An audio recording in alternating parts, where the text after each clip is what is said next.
Police अधिकारी ने खुद को एक गहरे सेल में बंद कर लिया और अगले ही पल चाबी बाहर फेंक दी। उसका साथी अंदर आया तो उसने पुलिस अधिकारी को कुछ भी बेवकूफी भरा करने से मना किया, लेकिन फिर भी पुलिस अधिकारी ने एक ऐसी बात कह दी जो नहीं कहनी चाहिए थी। और इस दुनिया में जिसने भी यह बात कही है वह जिंदा नहीं बचा। असल में फ्यूचर की दुनिया में इंसान 1500 मीटर गहराई में जमीन के नीचे रहते हैं। यहाँ एक खास नियम है, जैसे ही कोई दो विशेष शब्द बोलता है उसे जबरदस्ती जमीन के ऊपर भेज दिया जाता है। अब तक जो भी ऊपर गया है वह बाहर की जहरीली हवा से मारा गया, लेकिन पुलिस अधिकारी ने यह शब्द बिना किसी हिचकिचाहट के कह दिए, क्योंकि उसकी पत्नी की 3 साल पहले मौत हो गई थी।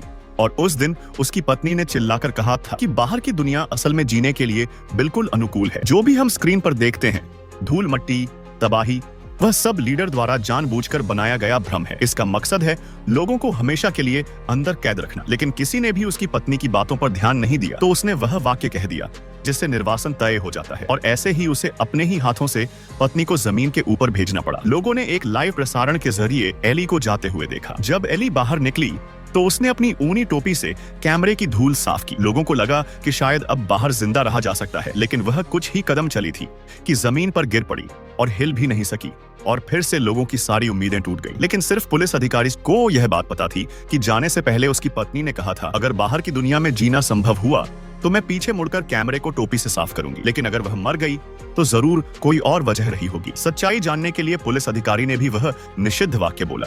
मेयर ने उसे सुरक्षा सूट पहनाया और बाहर भेजा। जब वह सीढ़ियों से होते हुए ऊपर पहुंचा और दरवाजा खुला, वह दृश्य देखकर सन्न रह गया। बाहर की दुनिया वाकई जीने के लिए अनुकूल लग रही थी, जैसे उसकी पत्नी ने कहा था। नीले आसमान में उड़ते परिंदे भी देखे जा सकते थे। वह बेताबी से चाहता था कि अंडरग्राउंड शहर के लोग यह सच्चाई जाने, तो उसने अपनी जान जोखिम में डालते हुए कैमरे की ओर मुड़ा और ऊनी टोपी से उसे साफ किया। लेकिन स्क्रीन पर जो दिखाई दिया वह विपरीत था। लोगों को वही पुराना भ्रम दिखाया गया कि वह भी बाहर मर रहा है। जब वह अपनी पत्नी की लाश के पास पहुंचा, वह कुछ कदम चलते ही लड़खड़ा गया। उसे शक हुआ कि जहरीला पदार्थ शायद उसके सूट के अंदर ही हो। उसने एक खतरनाक कदम उठाया और अपना हेलमेट उतार दिया, लेकिन तब तक उसकी हालत बहुत खराब हो चुकी थी और वह वहीं पत्नी के पास गिर पड़ा। एक बार फिर बाहर जीने की उम्मीद मिट गई, लेकिन एक महिला ने नोट किया कि पुलिस अधिकारी ने मरने से पहले अपना हेलमेट उतारा था। जरूर उसके पीछे कोई कारण रहा होगा। उस रात वह उसे एक सुनसान गुफा में ले गई और भीतर जाकर दीवारों पर अजीब निशान देखे, जैसे वह सब उसे पहले से ही बुला रहे हो।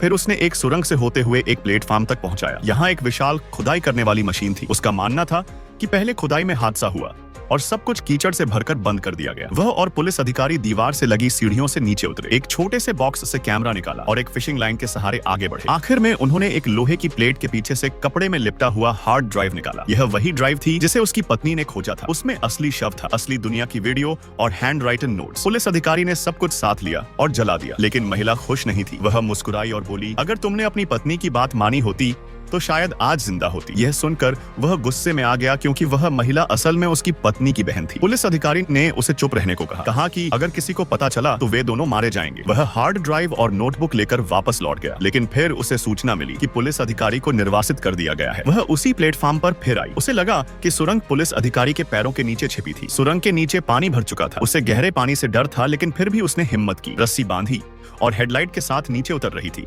लेकिन हेडलाइट नीचे गिर गई। अब उसे अंधेरे में ही रास्ता टटोलना था। तभी पाइप के जरिए जुड़ा जनरेटर दिखाई दिया। जनरेटर का प्रमुख तुरंत दौड़ता हुआ आया। उसने उसे अंदर जाने से रोका तो उसने उसे धक्का देकर गिरा दिया। जब जनरेटर संकट से बाहर आया, बॉस ने जूलियट को बुलाया। जूलियट ने कहा, यह जनरेटर बहुत खराब हालत में है, इसे बंद करना ही होगा। लेकिन बॉस ने कहा, इतिहास में कभी भी जनरेटर बंद नहीं हुआ। अगर 5 मिनट के लिए भी अंधेरा हुआ तो लोगों में हाहाकार मच जाएगा। लेकिन जूलियट ने तर्क दिया, थोड़ी देर का अंधेरा पूरी तबाही से बेहतर है। आखिरकार आदेश आया, जनरेटर चालू रखना है। उसी समय जनरेटर में कुछ गड़बड़ी हुई। सारा अंडरग्राउंड क्षेत्र हिलने लगा और संयोग से मेयर भी वही था। जनरेटर फिर से खराब हो गया और जूलियट ने साहस दिखाते हुए भीतर जाकर मरम्मत की। जनरेटर फिर से सामान्य हो गया। मेयर ने जूलियट की तारीफ की और उसे नया पुलिस चीफ बनने का प्रस्ताव दिया, लेकिन बिना एक पल सोचे जूलियट ने यह प्रस्ताव ठुकरा दिया।